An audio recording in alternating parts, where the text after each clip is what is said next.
You're listening to WKCR FM New York and WKCR HD1, and this is SoundStage, WKCR's weekly radio play program.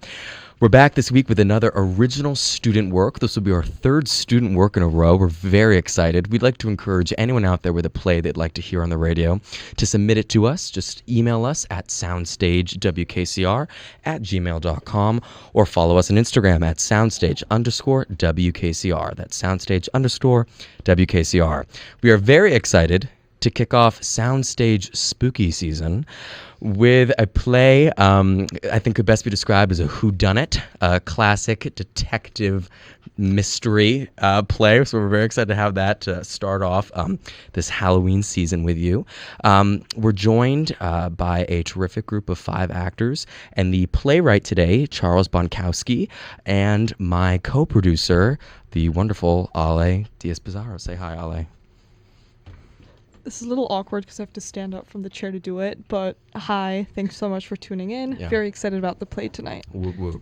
All right, so we're going to go around and introduce all the actors and what role they're playing, and then we're going to get started.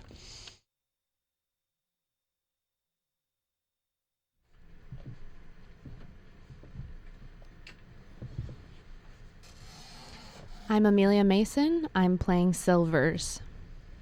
Hi, I'm Nina Dia, and I'm playing Raleigh. I'm Madeline George, and I'm playing Daisy.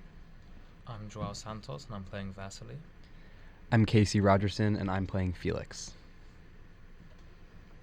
All right, without further ado, here is Departure Lounge.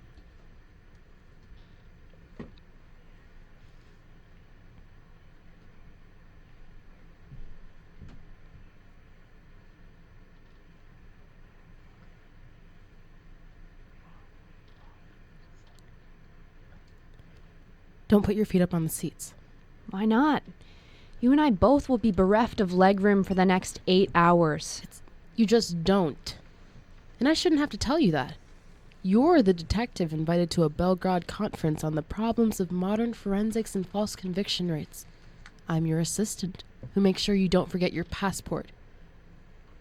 You do have it, right? Maybe I do, maybe I don't. The thrill of discovery. An intriguing concept, isn't it? The passport, because of how little it truly conveys. This ham radio license, for instance, confers the knowledge that I have been trained and tested and am granted mastery over the limited band of frequencies available to shortwave radio operators, no? Regulation of resources. But a passport merely links my portrait with an identifier string and may be granted for a country with 200 citizens or 2 billion. But you have yours. Naturally. With my phone, which itself is... Ringing. It's vibrating. You're gonna miss your call. Whose voice is this? Cathan's voice. Hello. No. Really? Here? Oh, but this is brilliant. I have the credentials to get... No, don't worry about that. This is far more fun. Yes, of course. Goodbye. And say hi to the rest of Cathan for me. Raleigh, with me, and do walk a little faster this time. What? Where are we going? Our bags? Our flight boards in an hour. And it will wait. Why? There is murder afoot, and in the strangest of manners.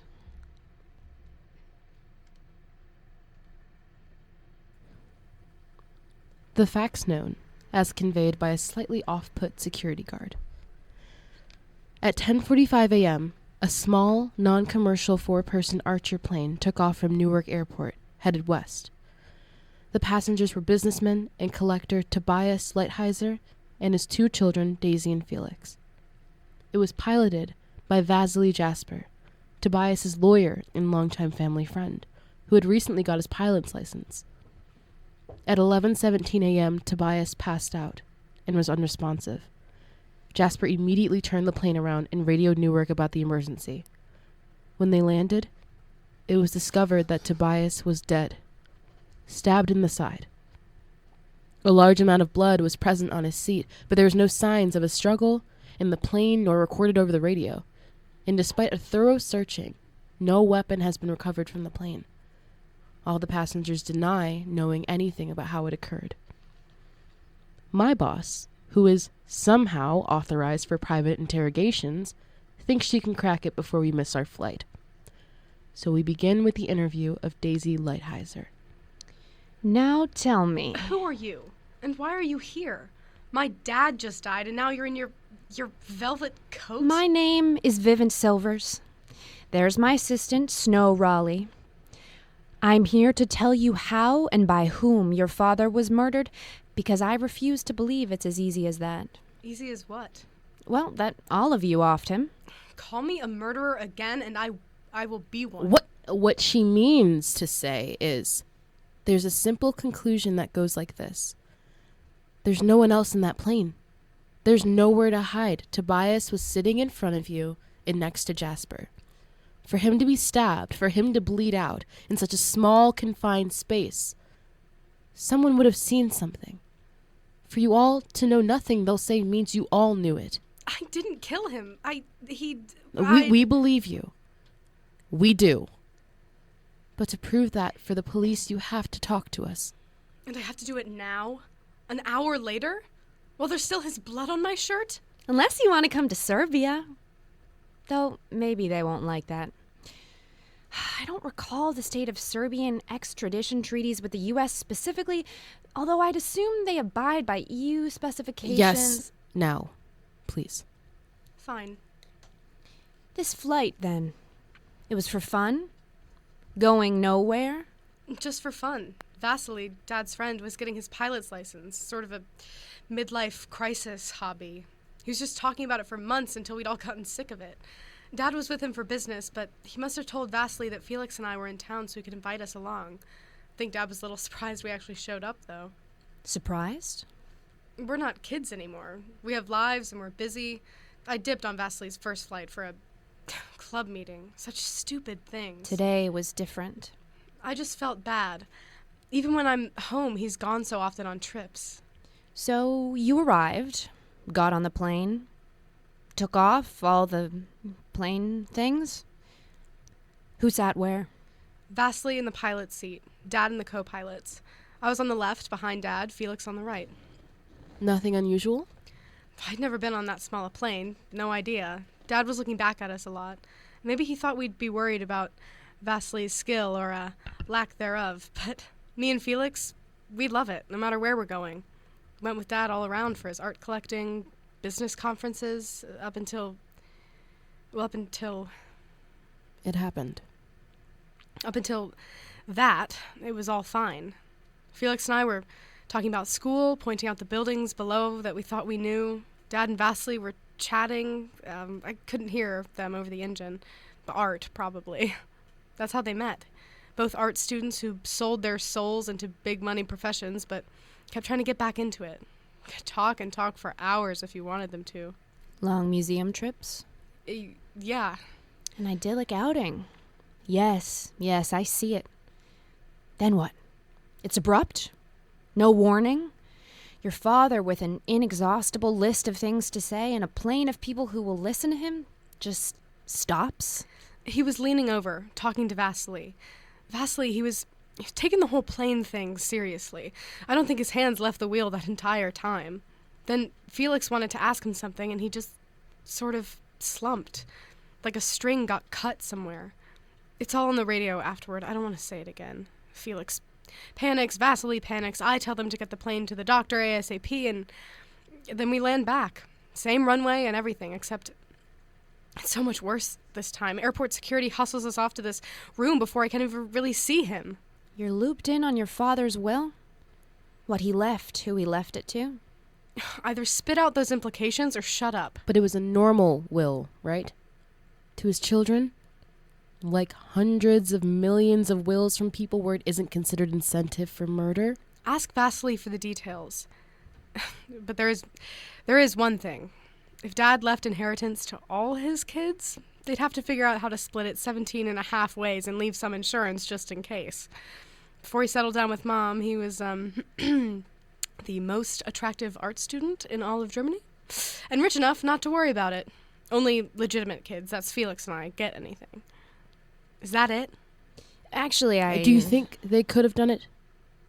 You didn't. But somebody must have. Do you think Jasper could have done it? Could Felix? What kind of a question is that? No, they couldn't. I know what that means, but neither of them had the... You're the detective. The means or the motive. I was sitting in that plane the entire time. I had my eyes open and I didn't see a single thing. You can try and crack us open as people, but unless you can tell me how it physically happened, it'll mean nothing. I'm done. For now. We'll let you have a moment. Easy mark, aren't you? Let a little emotion bleed through, let the voice shake and the eye glisten, and suddenly you're falling over yourself to say, no, you have clear motive potential. Can't offer a compelling reason for even being on this flight besides feeling bad, but it couldn't be you. Like you said, somebody on that flight is innocent. And somebody guilty. Unless the ghost of Wilbur Wright made flesh-stabbed Lighthizer. It would explain how he was killed, at least, and better than Daisy Lighthizer could manage. Will they all be this incoherent? It is your job to figure out what happened, not theirs. Naturally. I'm the only one who can manage. Who next? Well, since I'm such an emotional pushover, the lawyer, not the son. Fair call. Continuing with the interview of Vasily Jasper. I can't wish you a good afternoon, I'm sorry. We're sorry. We just want to clear things up. I understand. All the same, I still don't believe this would happen to Toby. He never stopped, even for a second. Adventurous, risking the consequences, sure, but always managing to reap the rewards. He took me under his wing, his shadow, his counsel, but I never lived up to that. Even now, I still think he'll get up and laugh it off and move on. Unlikely. You were the pilot? Yes. Only my second fully unaccompanied flight, though, so I was a little nervous. And I'm afraid to say I froze up, a little, when Toby passed out. They tell you about emergencies in training, but it's far different from one actually happening. Daisy had to snap me back into it. You managed to fly back, though. Obviously. It seemed to take agonizingly long. I didn't know what was happening. I could see a little blood, of course, from the corner of my eye, but I knew I had to land us safely or it would all be worse. What did you talk about, you and Toby? Our future. We were both lovers of fine arts. We'd done a driving tour of Europe, just after the Soviet Union fell, but neither of us thought we could stand 40 hours a week on the road again. Old joints. Flying, though, to the small abandoned runways and old Air Force bases, 4 times faster and no traffic. We could relive the old days. But I couldn't do it without him. You two were close. The way Daisy talked, it almost sounded like you were part of the family. I'm her godfather. That's nice. I'm a mediocre lawyer at best. Not rich or anything. Toby kept me around for purely sentimental reasons, I'm sure. We've been inseparable since college. How wonderful for the both of you. But you're also his lawyer. You helped draft his will? I did. 5 years ago was the last revision. But Elaborate? I believe he had an appointment soon to modify it. What for? I don't know. I'm sorry. Toby, he was like that. He'd string along making a decision for months and years, and then suddenly, if inspiration struck, it would all happen at once. But it seemed like he'd decided to make a change. As it stands, though, everything to Daisy and Felix? 2 of 3. Convenient. As it stands, yes. Everything to his legitimate children. We heard. Feels like it should be a distinction of the 18th century, not the 21st, doesn't it? Distinctions made by barons or counts, or the monopolists who like to pretend they were all that because they had a fortune at their fingertips. And it was a fortune, naturally. Hundreds of millions. Truthfully, Mr. Jasper. Vasily. Do you really think either of them could have killed Tobias? Would they have wanted to? Good God, no. We're a family. And not one of those TV rich families that are always at each other's throats. I can't imagine a reason either of them would have to kill him. All this talk of legitimate and illegitimate children, I don't think you understand how deeply Toby cared for Daisy and Felix, how much their happiness meant to him. One smile on their faces would make him shine like a star. Oh. What? No, I won't say it. I insist. If one of them had killed him. If, hypothetically, he wouldn't have cried out. He wouldn't have struggled because he wouldn't want them to get hurt, to get punished. But that can't be it. It's information. Send in Felix, would you?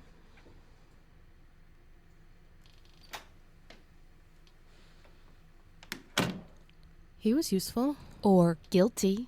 It matched what Daisy said pretty closely. They will all sing the same tune of the plane. If it differed already, it would be caught out, especially so soon. Let us listen to Felix's tale, and then I will ask the pointed questions. Hi. Hello? We just want to ask a few things. About Dad, yeah. I don't get it. Tell us quickly what happened on the plane, but do not dwell too much. Well, Dad and Vasily were there when we got there.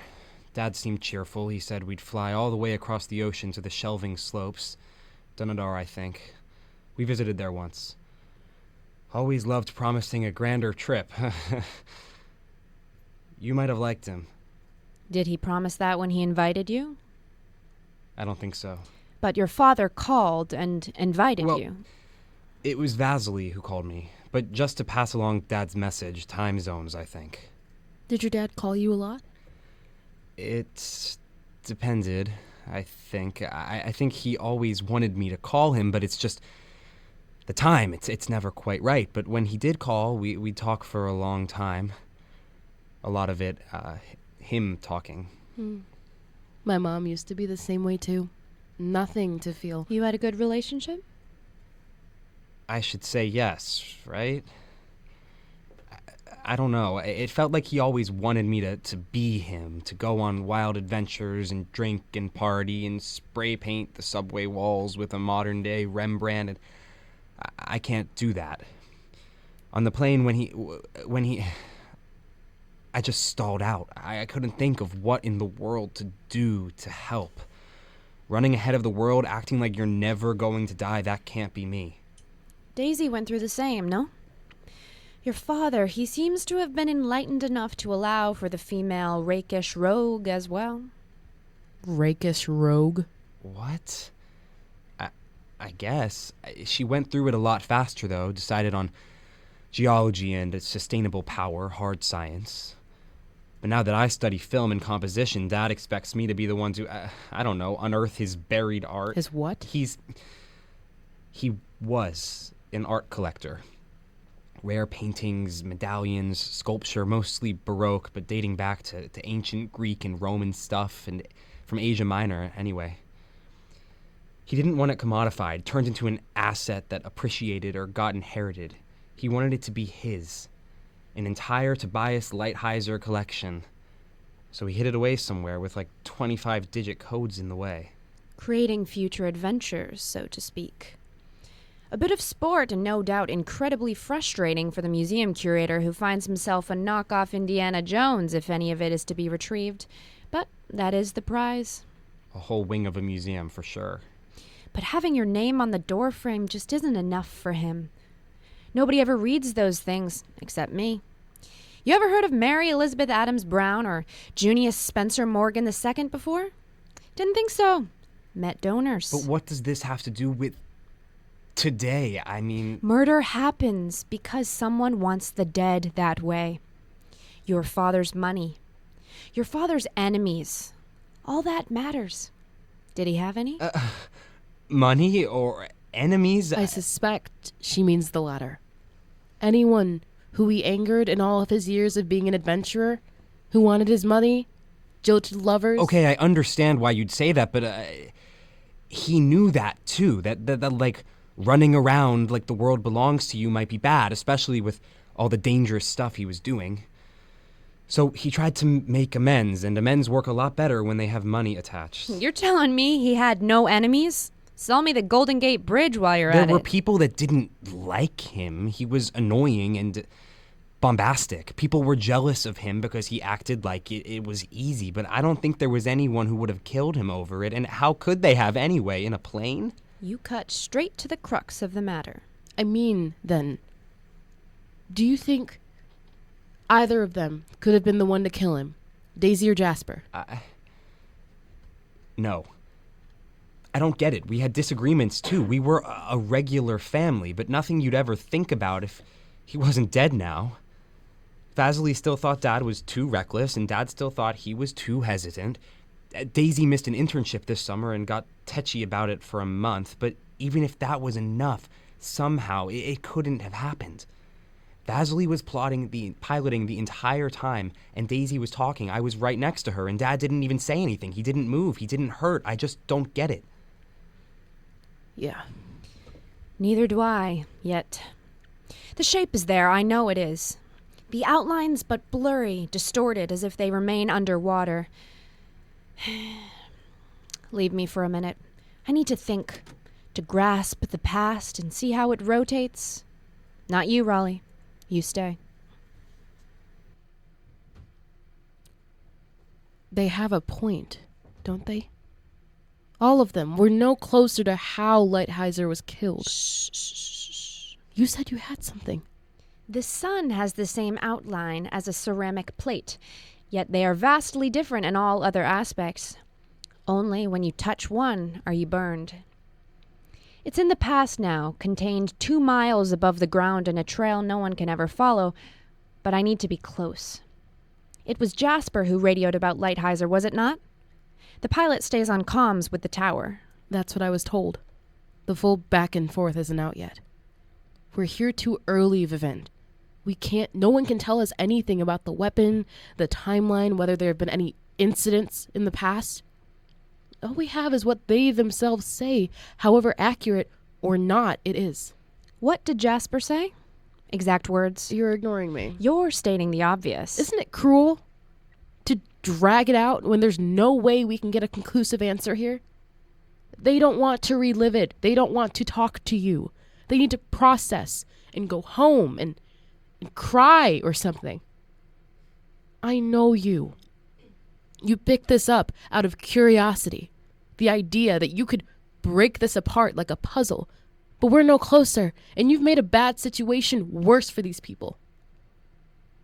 I do not aim to hurt anybody. I know. You may well be correct. I like to see through people, but I cannot always parse the glass through which I observe. But it must happen now.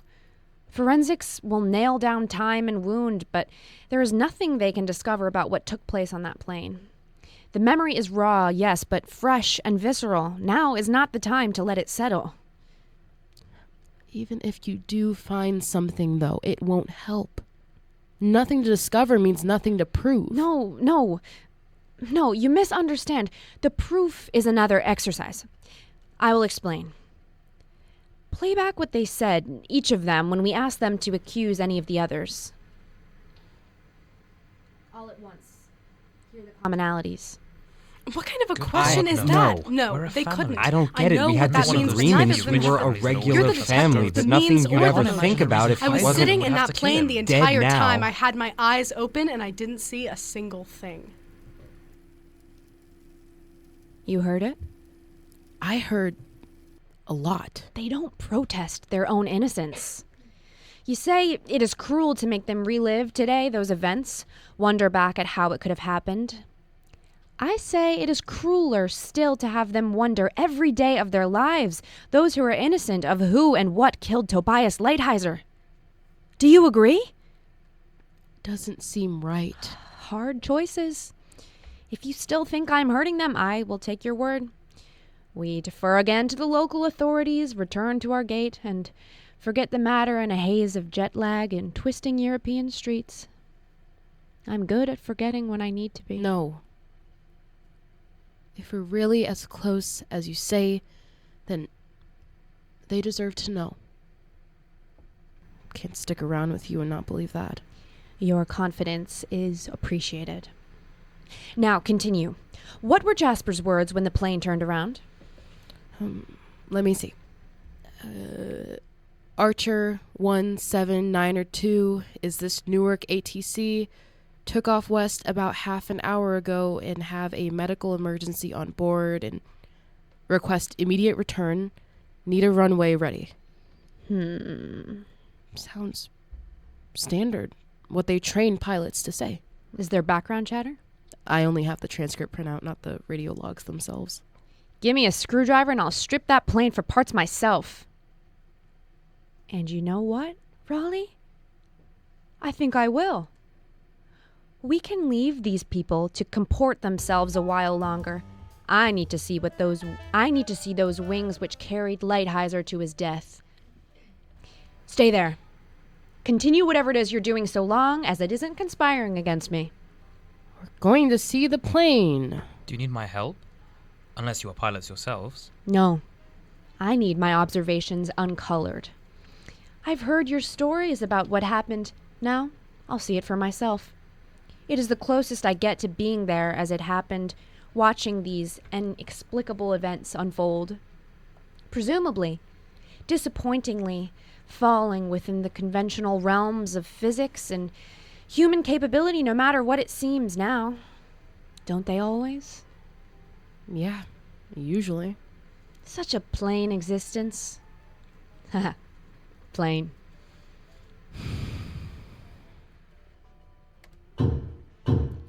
Flimsy. 15 bolts to a wing. I wouldn't trust it as a 2-bit bicycle delivery service, much less a city hopper jet. It's some child's idea of a flying machine with bowed wings and stick-legged wheels. Good thing it's moored to the ground, or the wind would pick it up and fling our most concrete evidence into the Atlantic Sea. Is there any concrete evidence there, or do you just hate planes? Too soon to tell. What's this plane called? An Archer? Piper Archer Model 3. Not the make. Company engineering means nothing. What's the plane's name? It's stenciled here. Electra. Mythology. The same scenes so long stuck in cultural zeitgeist, it's not even funny. A daughter and son who seek revenge for the death of their father, but they must kill for their inheritance and right to their father's legacy. A world before justice. Vivint, you've mixed more analogies and metaphors in the past half hour than a blender. I don't think Jasper even named this plane himself. It doesn't sound like he's the type to spend that much. A pilot out on rent. Perhaps. There won't be anything on the outside of the plane. Lighthizer was killed on the inside. If it will satisfy your curiosity. I hope no one has been foolish enough to clean it.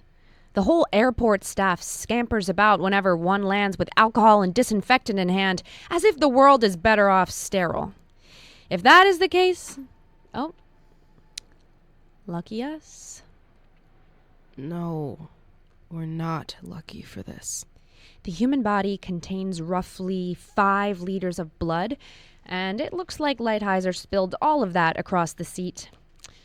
I don't appreciate staining my gloves before we've even landed in Belgrade, but sopping wet, naturally, and tacky around the edges.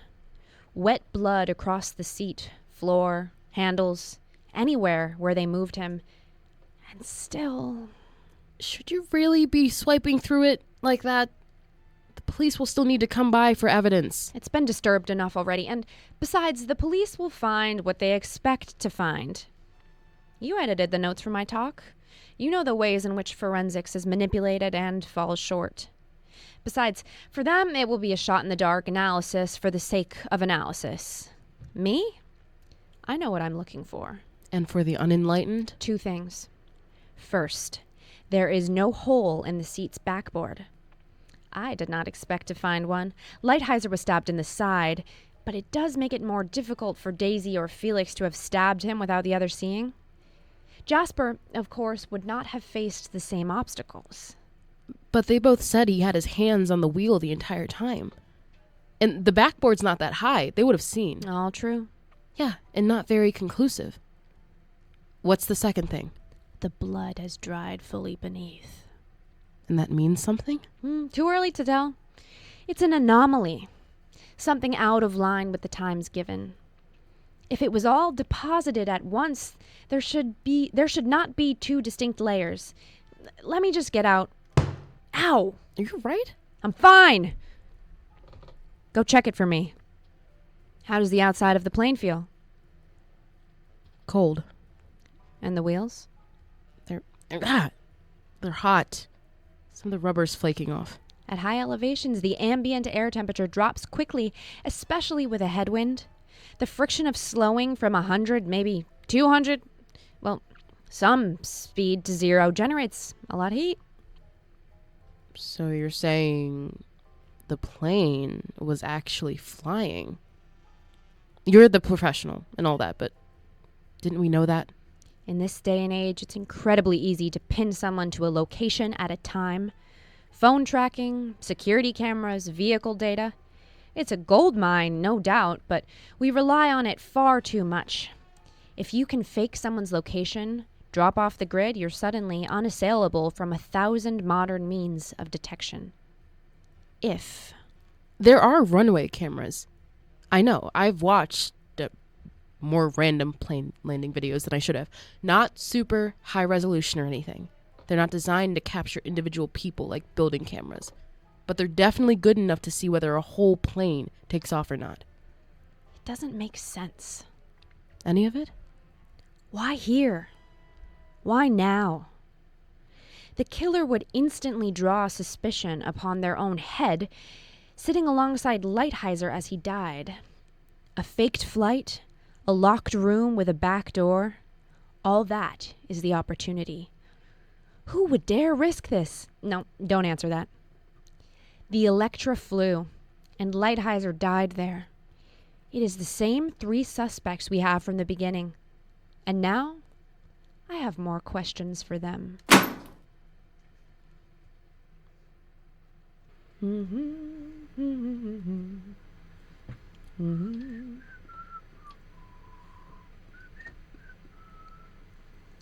Sit down. Sit down. You're still here? My charming personality not won you over? We'll be out of your hair in no longer than 30 minutes. That's what the departure board says. Question 1. When did you all arrive today? 10:15 maybe? Felix and I took the same train. I arrived earlier to run pre-flight checks. 9:30? Toby arrived just before the kids got here. Did you meet in the airport lounge? Out on the runway. Question 2. What was Tobias Lighthizer wearing? What does that have to do with Don't ask. Like a bomber jacket, I think. Brown leather with some old souvenir patches on the side and a blue collared shirt. No tie. Was the jacket closed? Yeah, it was. He must have unbuttoned it in the plane afterwards. Question 3. Jasper. Did Tobias have any money problems? Not particularly. Once he went into business, he was on the up and up ever since. Liberal with his spending, of course, but we made wise enough investing decisions that he never could break the bank. Question 4. Daisy and Felix. Did you have money problems? We're still kids. I'm just out of school. He's still in it. Of course we went to him for money. Even when you stopped studying music? How'd you know that? You picked up on my rendition of the 1812 overture. Very accurately. Maybe I just like classical music. But few casual fans tend to whistle the clarinet part in B flat. And given your father's disposition, I presumed you studied some kind of art when you began studies. Now finish the answer you were so clearly about to begin. Yes, even then. I didn't tell him for a while, though. The bills don't list what classes I'm taking, just the credit hours.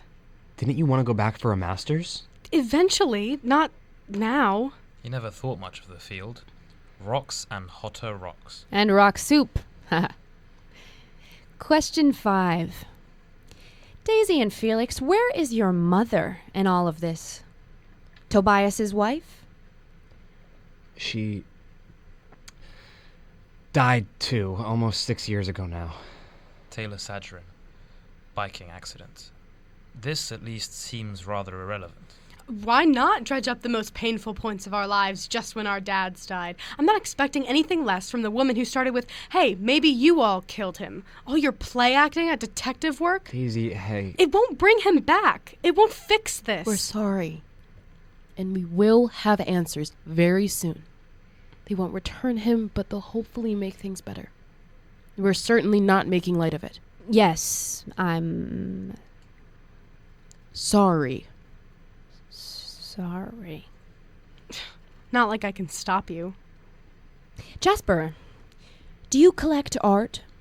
Not myself. I've assisted in several of Tobias's acquisitions, but that's generally as close as I came. Question 7. How fast, in kilometers, please, I can't stand Imperial, does a 4-seat archer fly? 150 miles an hour, give or take wind speed. I don't know the conversion. 240. And scene. The curtain falls, intermission rises, all to allow the set and props to move into place. One more time, I ask a few minutes to allow my thoughts to settle and take form. Under normal circumstances, this would be a process of days and long midnights, but I make do. I did sort of commit you to having answers. You trusted me. Toss me that pen. Ugh, blue ink, a travesty. The stuff of hasty prescriptions and crossword puzzles. I trust you enough, apparently, to promise your help to a bunch of angry, grieving people. I've worked for you 18 months now, and I still can't get a handle on whether you actually have anything. Remember Badenoch in Minnesota? You were so confident I thought the whole thing was in the palm of your hand. It was because you had forgotten about it. Easier times. More of it, to think. Second guesses are never as accurate as the first. They are? Like in the Monty Hill? Mathematical sorcery. Not really. I hold no truck with it. Take these notes outside, and one for you as well. You have, of course, discretion in how you carry it out, but I did think it should be you.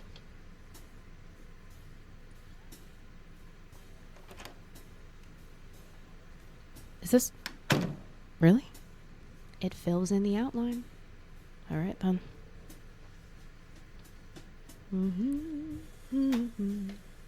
The separate notes seem a little overwrought. You had a question for me? Yes. I thought it might be easier to ask without Daisy and Felix present. They might not react well. So, you think they... Vasily Jasper. Did Tobias Lighthizer tell you where to find his art collection? What? And after you put in so much groundwork for it, too. You blackmailed him for it. You ended up killing him for it. So I need to know, Jasper. Did you get what you were so long after? Toby was my best friend. This is nonsense. I talk a lot of that, don't I? But not this. I wondered about the plane from the beginning, the locked room with no entry nor exit. That is not the realm of a killer who wants to be seen and suspected nowhere near the victim.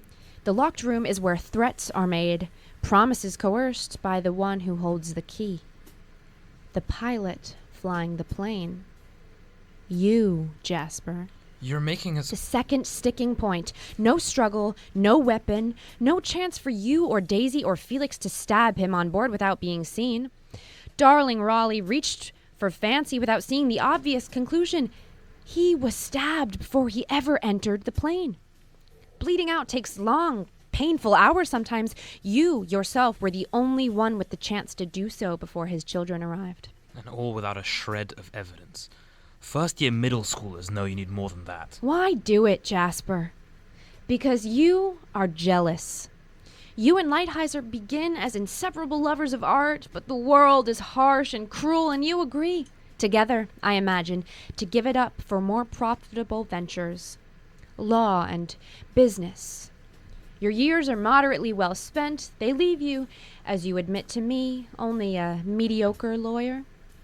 But you see, alongside you, Lighthizer achieves his dreams, and more to jet around the world, be the hero you always dreamed you would be together.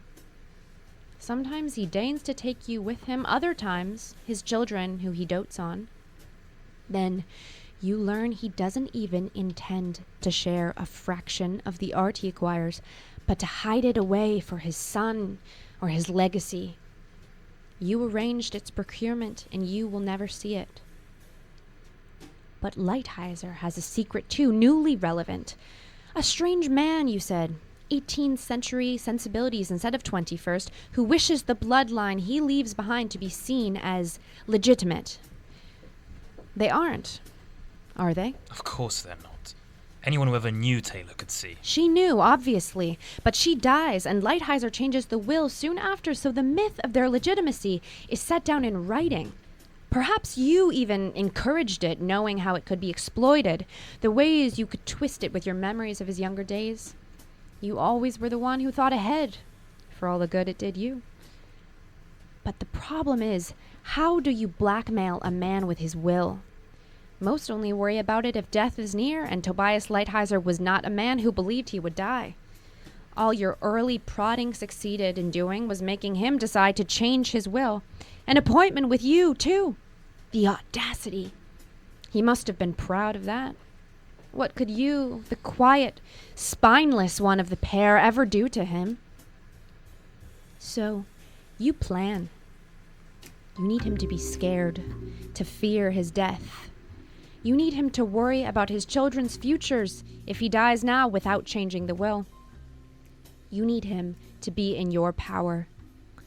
I don't know whether your pilot's license was a setup too or just a coincidence, but you invite him to the airport for a private flight. Probably earlier than you told us. 9:45, I imagine. Few enough cameras on the small runways that anyone will see. You talk, you ask for the art's location again, and he laughs it off. You stab him, with the promise that if he cries out, he will be dead and his children left penniless. You wipe down and discard the knife. Then, your insurance arrives, who you have invited to the flight pretending to act on Lighthizer's behalf. Daisy and Felix. Let him see who he is endangering. Lighthizer is shocked to see them, but he can say nothing.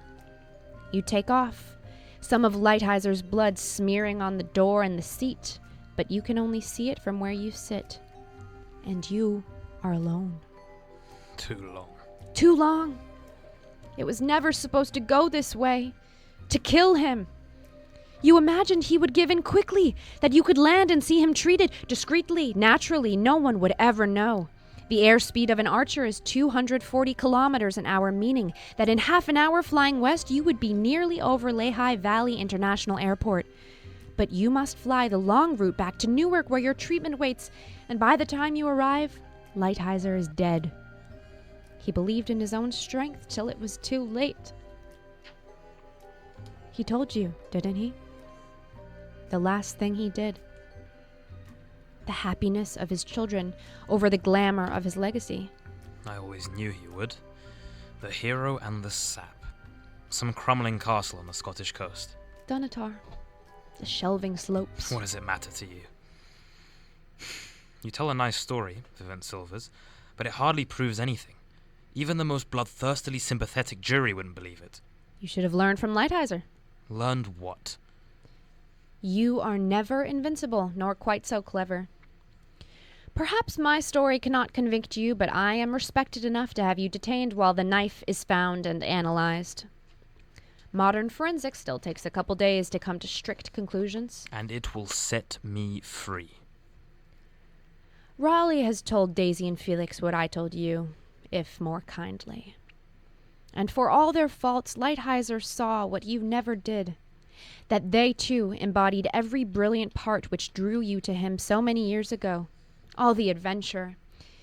They, I believe, are already well on their way to unearthing their father's collection. No, this is something... Always falling in second place to the Lighthizer name. A silver medal. I find it hard to sympathize. You rat. Oh, you must excuse me. I have a flight to catch.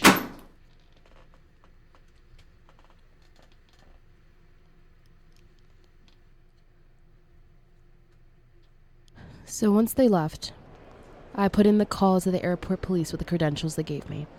Their authority only lasts 48 hours. That will be sufficient? He'll be back in 49 to catch a Scotland flight. Perhaps, but he will be out of our hands.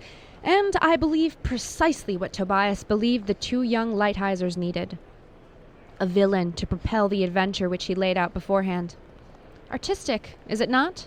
Sounds dangerous. I told him every detail of his deeds, and the most he could do is snap at me. But if you're concerned, we could prove ourselves cleverest and retrieve Lighthizer fortune first. What a case that would be. And one that results in getting paid better than I usually do. No, I don't think that's our story. In that case, we leave the young to their games. We have our own stories to find out there.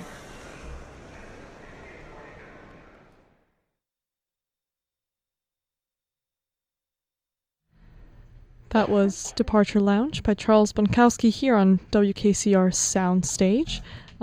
We've got about 14 minutes left in the show, so as always, we think we'll end it with one of our classic talkbacks. Let's just let Charles get to the microphone. Since we're a crowded studio tonight, we've only got 5 mics and about 8 people in here, so it's quite a lot. All right, well, Charles, thank you so much for coming on. It's such a pleasure to have you here. How do you feel about hearing your play? It's definitely a different experience than writing it. Just to hear, like, you know, when you're writing it, sometimes you sort of read out the voices in your head to hear how the dialogue sounds, but it's different to have everyone sort of talking to each other rather than just talking to yourself. Yeah. So I'm going to get right into it because I really wanted to ask, but when you were conceiving this mystery, what came first, the setup or the solution? How did you build the mystery? Well, when I was writing it, I knew I was writing it for radio. I knew I was writing it for this many people.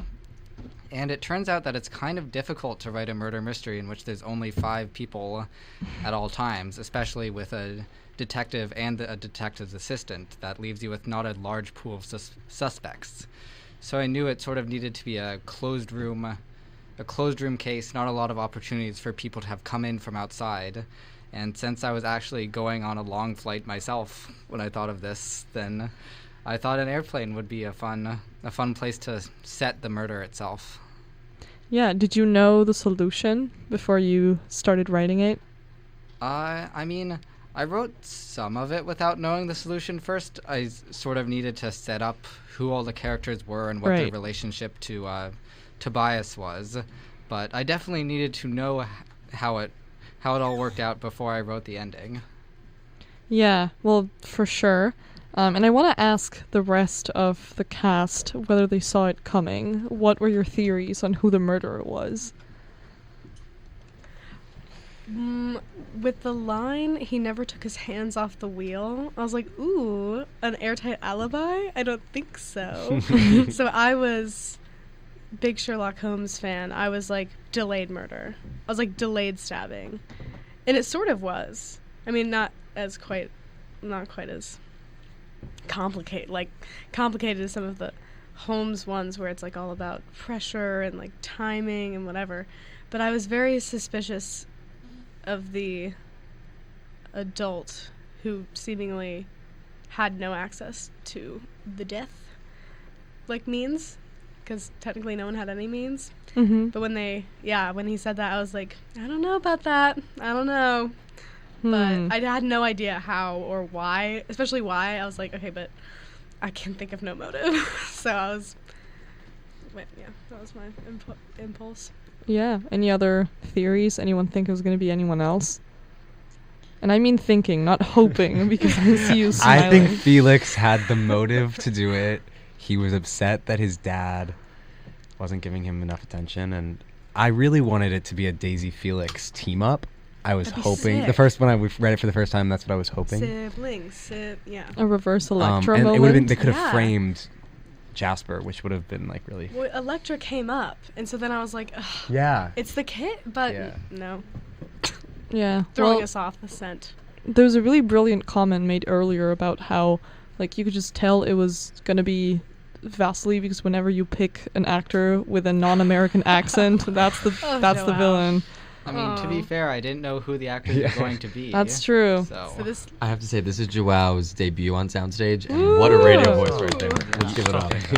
such a radio voice. It's also Amelia's debut Yes. on SoundStage. Woo!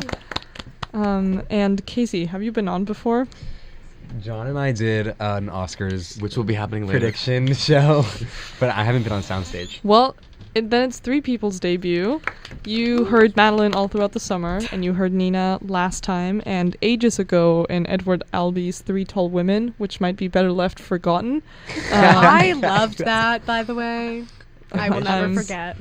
I'm glad we remembered the other day, and what a memory it was. Well, I want to, kind of going back to the genre, I feel like a mystery is such a staple radio play. Like, it definitely gives you that kind of old-timey, I don't know, feel of you're tuned in, you're listening, it's the Orson Welles core, I'd call it. So, did you know that it was going to be a mystery from the get-go? I did, since I was writing it for the radio specifically. I wasn't adapting an earlier play. I wanted something where, since this is an audio-only format, I wanted something where the big bulk of the play is people talking to each other, people sort of talking over a problem and seeing how it all worked out. And the best genre to do that in seemed like the mystery genre, where all the evidence gets sort of laid out, and then we have to sift through it and find out what the truth is. Yeah, so by the sounds of it, you've written other plays before? A couple. I haven't really done anything with them, but I am a creative writing major. I do a lot of writing, so. But this is my radio play debut here and in general. Oh, well, that's exciting. Can we expect to hear any more of Vivant Silvers on SoundStage in the future? I hope so. I was actually writing a second installment right before right before the semester started, and then of course everything got extremely busy, and I haven't been able to finish it. But hopefully, especially now that I've heard it and it was a really fun experience, I will get back to it and hopefully have it finished soon. Yeah, well, we hope you have it finished soon too. We'd love to have the return of Vivant Silvers in here. John, do you have any questions? I would just ask if you had, I don't know if you already asked this, but if you haven't had any templates in creating this mystery, because immediately I think Agatha Christie when I read this kind of whodunit. Arthur Conan Doyle, yeah. Are Yeah. you a mystery reader? So are there other authors that you're drawing from? I was definitely reading an Agatha Christie right when I was reading this. I can't remember the name of it right now, but it was basically a Poirot one in which the murder happened if someone remembers the name of this, they can hit me up. But the murder happened 20 years ago, but now the daughter of the person accused has come up to Poirot and asked him to solve it again because she thinks her mother was falsely accused. Oh, I've read this. I also don't remember the title. Yeah. I can Google Call in if you remember it, please. Yeah, but because that seemed like a sort of radio play type mystery that I thought I might use and sort of base this off, where, there's no physical evidence to go look at. I don't need to stage the actors do anything. It's all talking to people, seeing what they remember, seeing how the story is put together from different people. Right, absolutely. I just think of those Kenneth Branagh movies. Those the two. I just saw Death on the. Wait, Casey, did you see Death on the Nile? 'Cause I it's did. your Twitter. It's your Twitter profile picture. Yes. What were your thoughts? Wait, can you plug your Twitter? It's really funny. My Twitter? Yeah. Oh my, Krog tweets, @KrogTweets. I don't tweet often, but when I do, you can, it'll be when good. Krog Yeah. tweets. When he Krog tweets. tweets, yeah. Yeah. Well, I don't know. I want to open it up to the cast. Sorry, Any questions? The Agatha Christie book is 5 Little Pigs. Oh. I just saw that. Okay. Yeah, so I want to open it up to the cast if you have any questions, or the playwright if he has any questions for the cast. I don't know. Floor is yours. Jasper, how'd you pick that voice for your character? It's in the accent or the voice? Because one of them comes when you purchase, it's still there. The voice, he seems very polite. His first thing was I won't say good afternoon, I'm sorry. So I wanted to make it polite. And then by the end, he says rat, so I like that. So it's going to be a little transition. No, I remember on our first read-through, I thought it was the perfect voice, but you didn't know your character was the murderer at the time. Clear now. He's just British. I'm just British. British. Joao's just naturally evil. That's all fake. No, he's not evil. He's British. the I same thing, also, it's the fun same fact, I also thought and wrote down during Joel's first ever cold audition for me, I also thought he was faking the accent. Oh, well, yeah, I feel like this deserves some context. Most of Yes. us know each other Oh, through yes. Macbeth. Macbeth, which which is Shakespeare. Madeline directed last Famously. fall. Yeah. Um, And some people, I don't know why, in America, think it is necessary, wanted, whatever, to assume a British accent when reading Shakespeare, which I abhor with a very deep-seated rage. And some people who I know are American did that, and I was like, in this like really right in front of me. And then Joel came in. I'd never seen him before. Wrote his little name on the board. Did a great audition, but I was like, why? What's with the accent? And I rolled the dice, thinking talented enough. Like I can just ask him not to do it. And then, lo and behold, first read through, I was like, oh my Lanta, he is actually British. I was so embarrassed. You I could have didn't. just asked. I You could have just okay, asked. but you were in there for like 2 minutes. You Oh, did wow. also have him playing a murderer there, though. That's true. And that was Do I have that bad an impression when I walk in the room that it's like I'm scum from day one? Well, you're No, just very I good thought you at were great, being a Joel. murderer. You're very good at giving murder And you were vibes. good. In regards to other similarities, when we did this production of Macbeth, which Casey was also in, And he Nina. and Nina, a lot of us, he played Ross, and he too thought he was the murderer. Okay, So Ross Casey just has a assumed a role in my subconscious via dreams, which Casey also haunted. But throughout our lore of what Macbeth actually was, Ross became the main character. It was the tragedy of Ross. Okay, It I was was. not mentioned in either review of Macbeth, They didn't so get it. I don't think that They just didn't I get it. was that impactful. Well, Casey, you're a star. You really, seriously, did get a single star? They didn't I wasn't mentioned. It wasn't. You're Well, star of my heart. actor It's like okay. woes. I don't know. Any finishing questions? I was gonna say, speaking of whodunits, the new Knives Out Yes. sequel's coming out soon. Very Glass excited. Onion. Yes. Trailer was a little Chris goofy. Evans Trailer in was those amazing. sweaters. Did you like the trailer? I love the I trailer. had thoughts. I really What are your enjoyed thoughts, it. John? If it's Jamie Lee Curtis not gonna be in it, why am I gonna watch it? Oh my gosh. Oh. Bring me Jamie Lee. I'm excited to see her in Halloween in 2 weeks. You mean Halloween 19? It's what is the title? Halloween Ends. Yes. So Yeah. can we expect a movie review? Oh, perhaps. Very well, perhaps. I mean, I love Halloween. Actually, I think I reviewed Halloween Kills last year. Well, then maybe the phrasing should be, will we be subjected to a movie review? You very well may be. We'll do a Jamie Lee Curtis profile. All right. Well, now actually, any closing questions, comments, anything anyone wants to share while we still have the air waves? We should do mysteries. We should do more mysteries. Not only spooky season, but like we should go back to ye olden radio things and see if there's anything we want to redo. Yeah, you know what? We've actually been looking at, Ollie and I've been looking at some archival radio plays. We're trying to get a War of the Worlds going, but that's proved to be more like That's a good I idea. will extended perish. effort. But we're going to try and do that. Yeah, and that would of course have to feature some more brilliant sound design from Isabel, who Yes, I it don't would. believe has gotten a shout out tonight, but all that cool music you heard in the back, Mm-hmm. all that door slamming, which is very important to this plot It really actually. is. That's all Isabel. Except so. the pen clatter, that was all Nina. Oh yeah, those were live. That was Those were old school live tech. pen Live clatters. Foley in the studio. All right. Well, thank you everyone so much for being here tonight. Before we go, I want to just plug for listeners our new WKCR mailing list. You can sign up online if you were a KCR listener and subscriber between the late 70s and 2001, I believe. You might have received a physical mailed copy of a WKCR program and on-air guide. We stopped doing that. We're bringing it back this year in a digital format.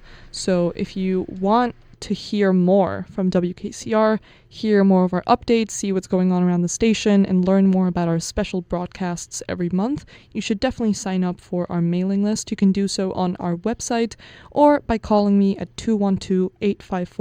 212-854-9920 and giving me your email so that I can sign you up. We're only using these emails to send out your information, to send information out to you for absolutely nothing else. And so if you want to hear more about what's going on at the station and around it, make sure to visit our website, that's WKCR.org, and sign up for our mailing list. And continue to listen to SoundStage every Sunday from 9 to 10 for spooky season. Yeah, for the Happy next Halloween. 4 shows. This has been SoundStage on WKCR FM New York and WKCR HD. Thank you so much for tuning in, and have a great rest of your evening.